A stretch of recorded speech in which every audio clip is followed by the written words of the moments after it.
All right, Dan, so this is the Model T. I'm going to show you how to do this. Get it fired up, move it, everything you need to know about running it. So it does have a hand crank on it. I haven't played with it because from what I hear it's a little dangerous to use. But at any rate, it does have an electric start. I'm going to show you right here inside the driver's compartment. This key here, straight up and down, is in the off position. If you turn it to the left, that will power, or at least allow the magneto to come on. This is your choke right here on the dash, and then below here, which I don't think you'll need to use, this is a carburetor adjustment. Turning it in so clockwise will lean the carburetor out, taking fuel from it. Turning it counterclockwise will richen it. So if it's cold, sometimes you want to give it a little bit more fuel.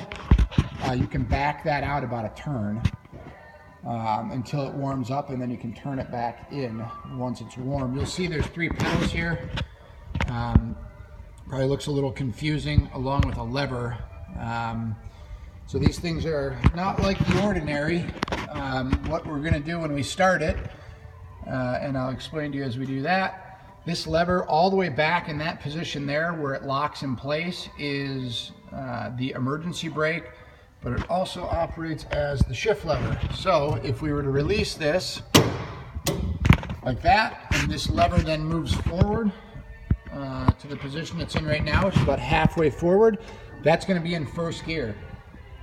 In first gear, it will only roll if you step on this third pedal here, which is going to engage the clutch. When it's in first gear like that, you'll have the brake, which you'll always obviously want to hold in case it wants to roll.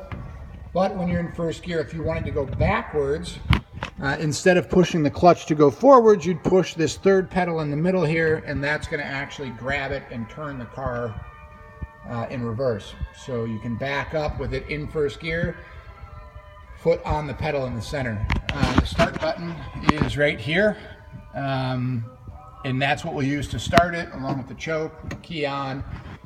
The throttle is actually on the column. So this lever right here is your throttle control. All the way up is essentially closed or no throttle. All the way down is going to increase the throttle on the motor.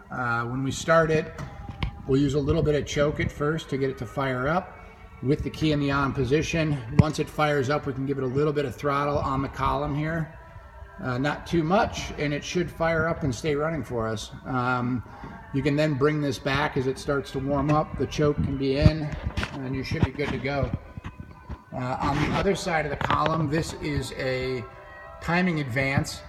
Since this was switched over to an electronic magneto on it, you no longer need to advance the timing, so I don't even bother with this. You can leave that in the all the way up position. If your kids or somebody has, grabs it and pulls it all the way down, just make sure before you start it, it's all the way up. Same thing with the throttle, because you don't want to start it at wide open.